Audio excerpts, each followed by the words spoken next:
Bryan, you're a professional boxer. You've got a very beautiful belt here. Mr. Slip and Bang, that's your nickname in boxing. Can you tell me where did that nickname come from? So I used to be a dental technician, and every time when I was about to enter the ring, everybody was, yeah, and he's a dental technician, blah, blah, blah. So everybody was, oh, so you punch people in the mouth, and then you give them a card so they can come back and you can fix the teeth, right? And honestly, I got sick of that. I got sick of it, and I wanted to switch a job because I wanted to pursue my boxing career. So I was sitting at home, and I grew up watching Roy Jones. And he was slipping a lot, moving a lot, dipping, rolling, pulling. And then I was like, I need something. So I want to bang people up because I love to fight. But you need to do something before you fight, or else you're going to be stupid. So I was like, you know what? Maybe I should slip a punch and then bang back. And then I was like, so if I got a problem in life, I'm going to slip the problem and then bang back. And then I was like, slip and bang boxing, slip and bang everything, slip and bang life. So that's how I came up with slip and bang. Okay, so that's become your life philosophy, basically. It's literally my life philosophy. Okay, I know you've been an amateur boxer, an A-class amateur boxer in the Netherlands. Now you're a professional boxer. Can you tell me about this belt? How did you get that belt? So the thing is, the people of the WBL and the WBF, I've been stalking them for forever. And they always told me that I need to have certain requirements before I'm allowed to fight for their belt. And yeah, well, long story short is I got to the certain amount of requirements, and then I knew this fight was going to be my 10th fight. And it's pretty funny because when I was young, like I was like 14, 15, and I had a couple of things that I wanted to do, and I said that I am going to do these type of things. And one of the things was my 10th fight was going to be for a title. And I was trying it before, and every time something happened and it felt true, and this is my 10th fight. So I was stalking them, and then the WBL came because I was supposed to fight for the WBF. Something fell true, and then the president of the WBL sent me a message, and he said, "Hey, you still want to fight for the title because you're eligible now?" And I was like, "I need to fight for that title." And then he was like, "All right, let me set that up." Okay, so you made it happen in your 10th fight. You got the belt. But you come from the Netherlands, Yeah. and the Netherlands is a country of kickboxing. Yeah. Why boxing? So I started doing Thai boxing when I was 5. But my dad is a professional boxer. He used to be. My dad's brother was a professional boxer, a former champion, the whole thing. One of my nephews is a 2-time European kickboxing champion. So I basically like grew up into the gym. I grew up in the gym. And just as I said, I grew up watching Roy Jones. So I was kickboxing, I liked it, but I had an itch in my head because I thought, like, a lot of those guys who fight for Infusion now and all of that, they're almost like retiring, but I grew up with them, like with the Haryulis and all those guys. I grew up with those guys, and we were kickboxing, and I was one of the best guys in the group. But then it got too high in my head. I thought, like, fuck the training. I don't want to train. I don't need to train. I just want to fight. But then you stop, you gain weight, you come back, they kick your ass. You go away, you come back, they kick your ass again. Then they kick your ass again. And then afterwards, I was like 17. They kicked my ass so bad. I was like, I will never, ever go in. I'm never going to get to that level anymore. And then I just went boxing one time because one of my trainers by then, Reinier, he came, he said... Reinier the Ritter? Or no. Reinier van Delden. He passed away. He was 86, I think. This man trained every day, 7 days a week, until like 3 or 4 weeks before he died. All of a sudden, boom. He came, he said, "You can't box." I've been fighting my whole life. You're going to tell a guy 17 who's been fighting for over 12 years he can't box? I got mad. He said, I'm gonna show you how to box. Join the boxing gym. I came over there, got my ass whooped. My ass whooped. And after that, I was like, you know what? I'm gonna stick to this shit. I'm gonna stick to this shit. And then I just started training. Okay. Started training. But the fact that you had that background in kickboxing and then you made that transition to boxing, were there some benefits in having kickboxed or not at all? Yeah, a lot. A lot. So the thing is, the benefits that I took from kickboxing is in amateur, it's you're fighting from a long distance, either middle distance or long distance, not so much close range unless you're fighting either a Mexican or a Russian guy who's like going in against the system. In which sport do you mean? In kickboxing? In boxing. In boxing. In boxing. In amateur boxing. In professional boxing, a lot of advantages because even if you have like a double collar tie or a single collar tie clinch, like even MMA classes, tie clinches, you can use them all in boxing. People think boxing is only hands. It's not only hands because you got 4 distances in boxing. So if I'm fighting you close range and I can control your hands, you're only allowed to hit me with your hands. So if I control your hands, you can't do shit. If I control your shoulder, you can't punch. If I control your knee, you can't move your leg. If I control your hip, I'm going to turn you around me. And those are things that if you're only boxing, just only standing and punching, you're not going to be practicing that. Nobody's going to learn you that. But what would you say, Alexander Usyk, I know that he does wrestling once a week. It's amazing. How would wrestling help you in boxing? So the thing is this, you got 4 ranges in boxing, right? I always say it. Am I allowed to curse? Yes. So you got fuck you range. Fuck you range is where you're standing like you're across the street. Nah, you can't do me shit. Then you got long range, like Soviet school, it's boxing long range. Then you got middle range. A lot of Japanese fighters, they fight middle range. Everything you hit, everything you throw is going to hit someone unless they have a defensive maneuver. So last range you have, that's close range. That's mano a mano.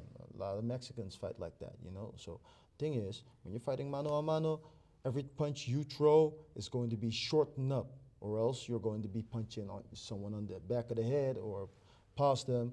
But also, every punch you throw can also be thrown in a manner for control or in a manner for clinch. So when you're wrestling, you learn how to clinch because you have to have the upper hand standing up, controlling the limbs, controlling the elbow, the shoulder, controlling the hands, controlling the neck. Pull the head down, pull the head to the side, give him a little elbow on the inside, a little headbutt. Control with your skull, control the neck, and that's basically wrestling 101. Yeah. It's not boxing. It is boxing, but it's not. Yeah. So you have to be able to wrestle. If you fight close range, you have to be able to wrestle to outbox someone. Can you explain to me these ranges? So you said the fuck you range, obviously that's too far. But then you have the long range. What is the long, let's say we are here, what is the long range? So the long range is the length of your arm plus 1 step. So if let's say I'm here, or the jab, let's say give the jab. So you're right here, right? Yeah. That's the length of your arm plus 1 step. Meaning, if I want to hit you right now, I can't hit you. If I take 1 step forward, my front foot is your back foot. Take 1 step back with your back foot. Bum. Yeah, don't move your front foot. Oh, so I stay here and you make a step? Step with your back foot. Step back with your back Step foot. with my back foot. Yeah. So. Now we're at the same range. Yeah. But you can hit me, but I can't hit you. Yeah. Because I've shortened up my range. I gave you my advantage. Yeah. So meaning, if you are fighting at the end of your punch plus 1 step, every time that I take No problem. Every time that I take a step forward to hit you, you have time to either counter me off or take 1 step back and then counter me during my punch or counter me after my punch. Yeah. So, yeah, basically that. You have 3 counters and you can counter because you know what I'm going to do before I start or during or after. And when you're at long range, every time I take a step, I can also punch while not taking the step, but I will risk falling short. Yeah. So you're basically playing chess. Yeah. Before I take one step, you can either break my pawn, or you can step away from my pawn. So when I think I hit something, I didn't hit anything, and then you can cut me. But that long range you mentioned, that's in amateur boxing. In general, that's the amateur boxing range. A lot, mostly, because it's a point system. You want to hit and not get hit. Yeah. Touch.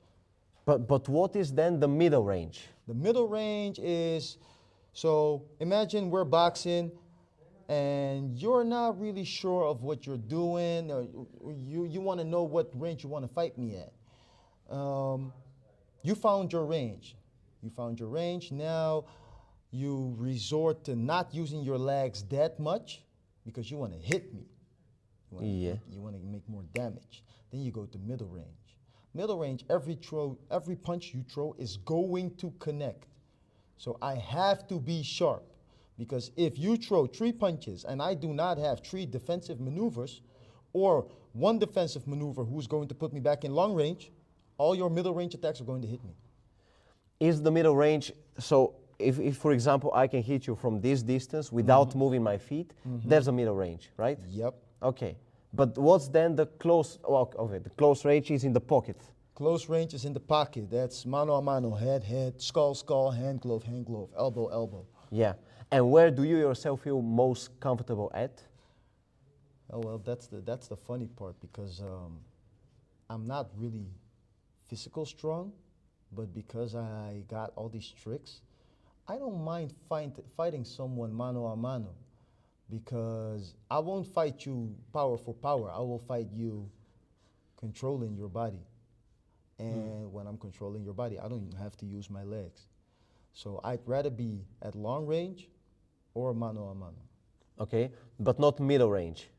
Not so. Okay. Not so. Because if you are a middle range fighter, you cannot be a lazy middle range fighter. If you are a middle range fighter, you have to be active. You have to be active. If you're not active, you're going to get hit way too many times. Active defense or active offense. And I'm lazy, so I'm stepping out. Okay, okay. I'm boxing on the outside. I have to ask you, because we spoke about this before the interview, but the resemblance between you and Floyd is enormous. Like, you really look like Floyd. Can you tell me, what is your opinion on Floyd Mayweather as a fighter and as a person in general? Well, let me start as a person. Thing is, I don't know Floyd personally. What I've seen of him is he is a really good businessman, because he's using reverse psychology. Like, everybody wants to see you lose. I ain't gonna lose, but you're gonna pay to see me regardless. Other than that, you know what the thing is, man? Everybody lives in their own bubble, and so as long as he takes care of his family and his people around him who needs to be good, and he's not messing other people's lives up for no reason, you know, like, that's all. Like, I ain't got a lot to say about that. And as a fighter? As a fighter, he understands boxing. He understands boxing. Like, he is legit one of the GOATs. One of the GOATs. Not the GOAT, one of the GOATs. He understands the game of boxing. It's a game, and you need to understand it. And boxing doesn't give a fuck about your emotions. You have to stay managing the rules, and he does that perfectly. So I have to ask you, he fought against McGregor 8 years ago, but what did you think about that fight? Because my personal opinion is that Floyd went very easy on McGregor. I'm not sure. You as a professional boxer, what do you think about that fight? Well, the thing is, I'm gonna be honest, and a lot of people are going to get mad at me. A lot of people get mad at me because, like, McGregor's not a boxer. McGregor is good in everything he does, and he needs to get more credit for what he did, because Floyd was not the Floyd who fought a Manny Pacquiao. Maybe he took it a little lighter. Also, Floyd was more aggressive because he just really wanted to make a statement. He really wanted to bang McGregor out. That's why he got hit much more times than ever. And McGregor did much better than a lot of people thought he was going to do. He really did pretty well. We're talking about, you're fighting Floyd. What we're talking about? He good. But yeah, Floyd could have done much better if he went back to like the way he fought Cotto or the way he fought like Canelo. like a Canelo. Also, the dynamic is different because it's a southpaw. But like when he fought Victor Ortiz, if he fought McGregor like he fought Victor Ortiz, he would have beat McGregor's ass. Like, but it's a different dynamic. But what do you, as a professional boxer, what do you think about McGregor and his boxing skills? McGregor is a super unorthodox boxer. Now the thing is this, you can be a boxer who's super textbook, and if you do not have a good eye, everybody will beat your ass. But you can also be a boxer who is like super unorthodox, not technically at all, but if you got a good eye, you'll beat everybody up. And McGregor has a really good eye. He has amazing eyes because his technique looks like shit. Honest. I'm looking at it. I'm like, But if you were to put McGregor in those top 15 boxers at that weight, yeah, how would he match with those guys? not good. He would lose. He'll lose. He'll lose. He'll lose for sure because after that fight with Floyd, nobody's taking him lightly. And once people see, like if you're, I don't want to say it, but I'm going to say it because he's like not a one-trick pony, but he's like a five-trick pony. He has like 5 tricks he's doing, and that's the whole time. That's his baseline. And once a fighter knows that that's your baseline, they know you're going to go step A, B, C, D, E, F, oh, back to A. So you're going to be losing. Maybe you'll win 2 rounds. After that, you're losing every round. Yeah. You're losing every round, so he's not going to be successful. And one of my last questions for you, Jake Paul. That's somebody who's been spoken a lot about. What is your opinion on him as a boxer? Like his purely boxing skills. Yeah. What do you think about him? So thing is this, Jake Paul is legit. Jake Paul is legit. How are you going to be a boxer who has the best trainers in the world, the best nutritionists, the best physical trainers, everything in the world, and not be legit while you're putting in the effort? He's putting in the effort. He's putting in the hours. He has the right people around him. He's legit because every fighter is one fighter, and they're all putting their life on the line. They're really training. Ain't no man who's going to go out there and go and be like, hey, I'm going to let some dude who just came random in knock me out and like mess my mental game up. Because it's messing your mental game up. But Jake Paul is really putting in the effort. He's really doing it. Also, he's smart with choosing his opponents and people because he's choosing the people with name who are coming down. But if you're not good enough, you can't knock him out. Yeah. But let's say we put Jake Paul with the top 15 boxers of his weight class. No How would he chance. perform? No chance. No chance. Okay, and the top, let's say the top 50 boxers. Top 50, yeah, could be. Because there are a lot of boxers also who haven't been tested. They've been brought up in a smart way, fighting the journeymans, blah, blah, blah, blah. They know the system, how the system works. And then you get a top 5 against the top 40 and not a big name. It's going to be a good fight. A good fight because they also been brought up just like he was brought up. But very, very frequently, I hear that people say, no, but Jake Paul, these fights are rigged. People say, Mike Tyson didn't even throw a punch. Or what is your opinion? Is it possible at that level to have rigged fights? A lot of fights are rigged. A lot of fights are rigged. But I'm going to say, look, the Mike Tyson fight, I think that, yeah, it was rigged. I think it's rigged. I think it's rigged. Why? Because Mike Tyson, there were times that Mike Tyson would have been able to hit him and he pulled the punch. You can see him pulling back his shoulder. But also I'm going to say is Mike Tyson is what, 182? 180? Height, you mean? Yeah. 178. He's 178. We're talking about Jake Paul, who's 185. Dude is like what, 28 years old, 27, weighs 90 kilos. Dude is fast, he's strong, he can crack. Like, come on, man. That's like me fighting some random grandpa who also been like fighting good, but you get older, father time is undefeated. And Mike Tyson is in grandpa time, man.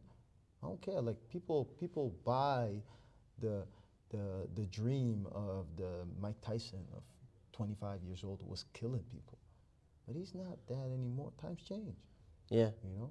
So Mike Tyson wouldn't have been able to beat him even if he wanted. Hmm. And I have to.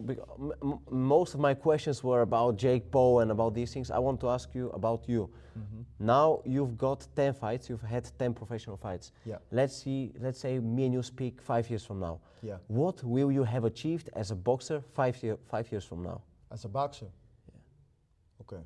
So 2025, right now, by the end of by the end of this year, I will have 2 belts. I will have the WBF belt also. Off 2026,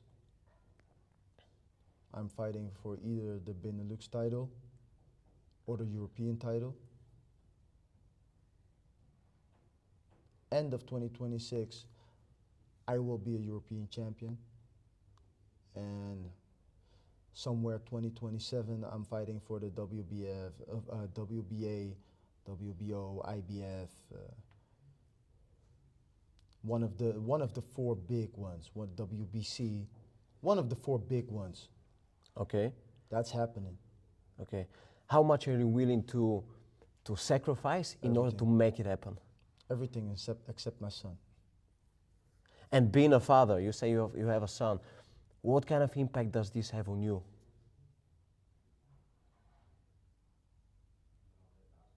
You know, they always say that you will become a man if you live like your dad's dead. If you live like your dad's dead.